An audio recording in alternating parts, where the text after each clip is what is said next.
And before y'all criticize that, oh, you look like you're reading a script. Guess what? I am reading a script, okay? Got it? All right.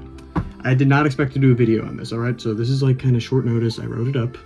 There's a script, but it is kind of a jumble. Let's go. Hoppers. We got a great Pixar movie in the Big 26. And you know what?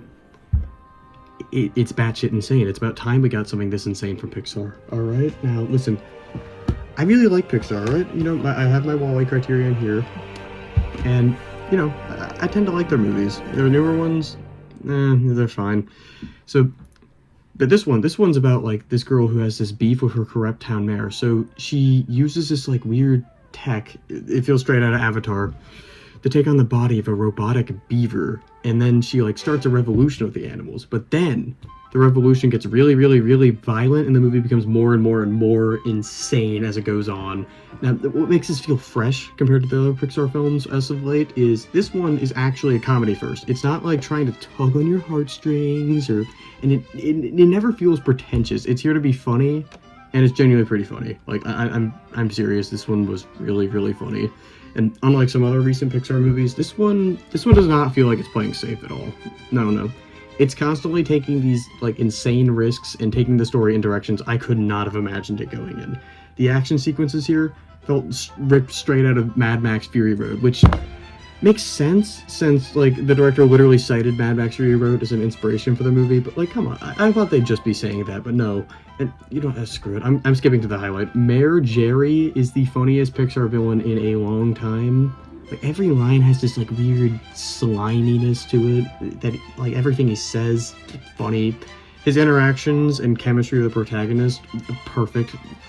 The expressions he makes, perfect. His character design alone is funny to me. It looks like every single American mayor just got rolled into one. It's hilarious.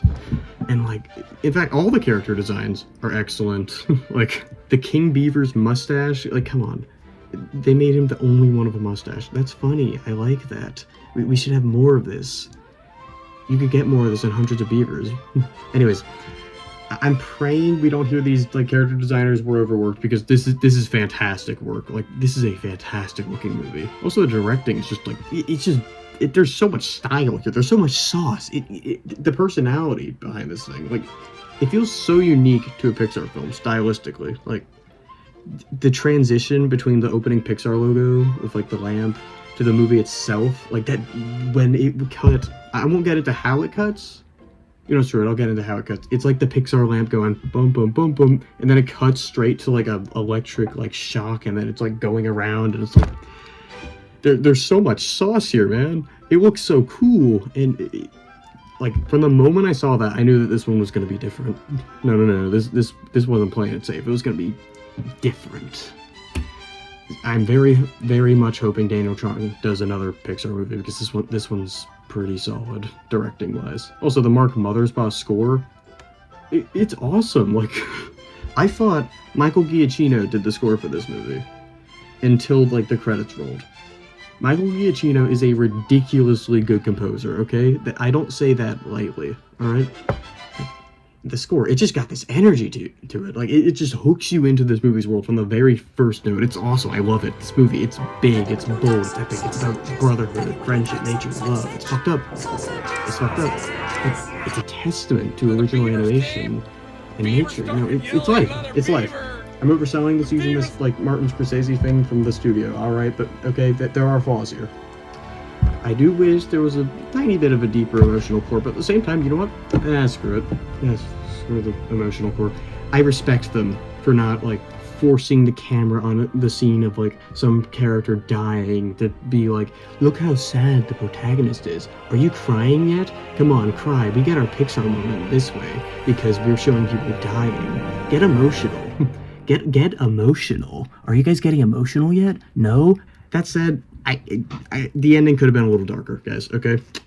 This movie does remind me a lot of Pompoko, and I'm not saying this movie has to have as dark of an ending as Pompoko, but I do think it could have had as good of an ending as Pompoko. I don't even like Ghibli's Pompoko that much, but that movie's ending is, like, that is superb. The ending of that movie could have been its own, like, whole movie, and it probably would have been a better movie than the rest of it, to be honest. Like, and, you know,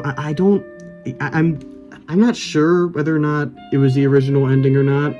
It's not a bad ending. I'm not saying it's bad, but like apparently behind the scenes Disney told them to tone down the environmental themes, and like I don't know, you can kind of see it in this only in this scene. The rest of it I didn't really notice that at all, but I don't know. It feels closer. I feel like it was supposed to be closer in tone to Monsters Inc.'s ending. I don't know. This is just me.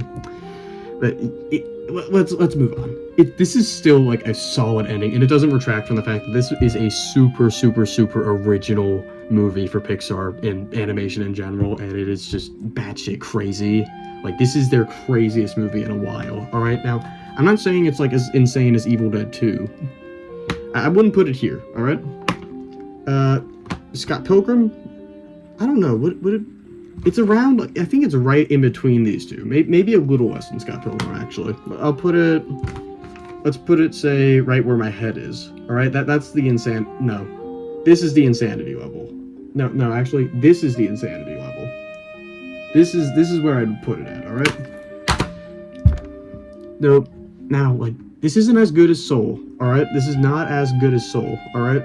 That movie is kind of a masterpiece. Like, it is close. It is probably it's top 2 of like 2020, albeit that wasn't a very good year, but whatever. This is still like the most personality any of these Pixar movies have had in the 2020s. Like, in fact, the most personality they've had in a long time. Like, it's probably their most insane movie that isn't Cars 2, and I don't say that lightly. That movie had lemon parties, and they gave Cars gills. I'm very glad this is going to this is like tracking well to do well financially, because I want to see Pixar do more of this. Like, if we got movies like on this par every year from Pixar, I'd be saying they're back, to be honest. Like, I'm just going to get the score. 8 out of 10. This movie's funny as hell. It's really good. Don't skip it. Like, please, do not skip it. It is definitely worth your time. I'm gonna go watch The Bride now.